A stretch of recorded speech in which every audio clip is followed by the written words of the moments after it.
ঢাকার ধামরাইয়ে ভাড়ারিয়া ইউনিয়নের বস্তবদিয়া ও উত্তর দিগলগ্রাম কমিউনিটি ক্লিনিকে সঠিক সময়ে অফিস না করার অভিযোগ উঠেছে সেখানকার সিএইচসিপি রাবেয়া ও রিমার বিরুদ্ধে। এলাকাবাসীর অভিযোগ, দীর্ঘদিন ধরে ক্লিনিকের কর্মকর্তারা নিয়মিত অফিসে আসছেন না।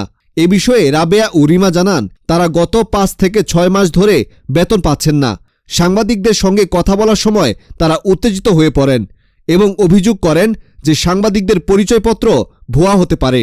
ধামরাই উপজেলা স্বাস্থ্য কমপ্লেক্সের কর্মকর্তার সঙ্গে যোগাযোগ করা হলে তিনি জানান, এটা আমি আপনার কাছ থেকেই শুনলাম। যদি ঘটনাটি সঠিক হয় তবে আমরা প্রয়োজনীয় ব্যবস্থা নেব। জাতীয় দিবসে জাতীয় পতাকা উত্তোলন না করার বিষয়ে কমিউনিটি সেন্টারের কর্মকর্তারা দাবি করেন, বাঁশ ভেঙে যাওয়ার কারণে তারা পতাকা উত্তোলন করতে পারেননি।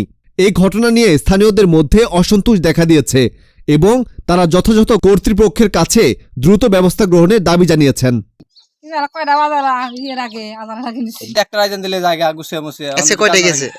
আজকে ভাই কয়টা গেছে তা তো গেলাম খুলছে, আমি 11টার দিক দিয়ে সকালে গেলাম খুলছে।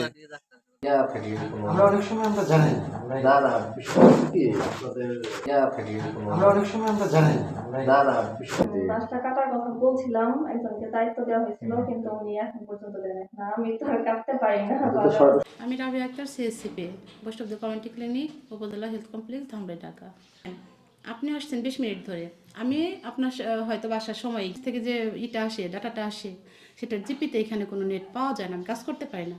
বিধায় আমি আগে চলে যে যেদিন আমাদের মনে হয় যে আজকে বেশি লেট করতে হবে বা কোনো ভিজিট থাকতে পারে, সেদিন আমরা তিনটা পর্যন্তও থাকি।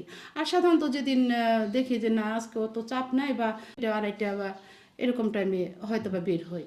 কিন্তু এটা আপনাকে কে বললো যে আমি সঠিক টাইমে সেবা দেন? আমি এলাকাবাসীকে, আপনি 5জন ডেকে আনেন যে খুঁটিটা ভেঙে গেছে আর পতাকাটাও নষ্ট হয়ে গেছে, পুরানো হয়ে গেছিলো।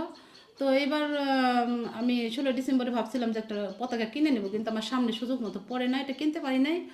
আর অ্যাকচুয়ালি আমরা ক্রাইসিসে আছি, আমাদের 6 মাস যাবত বেতন হচ্ছে না। আপনি দেখেন, আপনি ঊর্ধ্বতনদের কাছে জিজ্ঞেস করুন। ভাই, আমার পেটে ভাত চলে না, বিজয়ের মাস চিন্তা করলে কাজ হবে ভাই। আমার 6 মাস জয়েন করলাম। আপনার কমপ্লেনটা আমরা অবশ্যই গুরুত্ব সহকারে নেব এবং আমি নেক্সট ভিজিটে ওখানে যাব এবং ওখানে যারা কর্মরত আছেন ওনাদের সাথে আমরা কথা বলবো কী সমস্যার জন্য ওনারা এই করতেছেন এবং এই সমস্যা যেন না থাকে এবং ওভারকাম করা যায়, এই সমস্যা থেকে টাইমলি অফিস মেনটেন করা হয়, এই ব্যাপারে আমি পরবর্তী পদক্ষেপ নেব। এই ব্যাপারে আপনারা নিশ্চিত থাকতে পারেন। এটা সত্যি কথা যে ওনাদের বেতনটা ভিন্ন আলাদা একটা খাত থেকে আসে, সেই বরাদ্দটা প্রায় 6 মাসের মতো বা একটু বেশিও হতে পারে, কম বেশি হতে পারে, ওনারা বরাদ্দ পাচ্ছে না, তার জন্য নিয়মিত ওনারা বেতন পাচ্ছে না, এই কথাটা সত্যি। কিন্তু যেহেতু ওনারা একটা চাকরিতে নিয়োজিত আছেন, অন্তত অফিসটা তো মেনটেন করা উচিত। এখানে বেতনের সাথে যদি মানবিকতা বলেন তাহলে হয়তো এটা ঠিক, কিন্তু অফিসের আওয়ার তো মেনটেন করতেই হবে ওনারা যদি চাকরিটা কন্টিনিউ করতে চান। এটা আমি ওনাদের সাথে কথা বলে ওনাদের এই ব্যাপারে আরও সতর্ক করব। এটা যদি ওনারা করে থাকে এটা খুবই দুঃখজনক একটা ব্যাপার। এই ব্যাপারে আমরা ওনাদের ডাকাবো, কথা বলবো, কেন এই ব্যাপারে এই ধরনের কথা তো ওনাদের বলা উচিত না। একটা চাকরিতে, সরকারি চাকরিতে কোনো একজন কর্মকর্তা বা কর্মচারী নিয়োজিত থাকলে অবশ্যই তার অফিস প্রটোকল মেনটেন করতে হবে। এই ব্যাপারে তার যদি কেউ ওনাকে তথ্য কোনো কিছু জানতে চায় অবশ্যই তার উত্তর দেওয়া দরকার। আমরা ওনার সাথে কথা বলবো, ওনাকে ডাকাবো অফিসে, দরকার হলে আমরাও যাবো ফিল্ড ভিজিটে এবং এলাকার লোকজন যারা আছে ওনাদের সাথেও কথা বলবো এবং কেন এমন ঘটলো এবং ভবিষ্যতে যাতে এমন না হয় এই ব্যাপারে আমরা ওনাদের অবশ্যই সতর্ক করবো।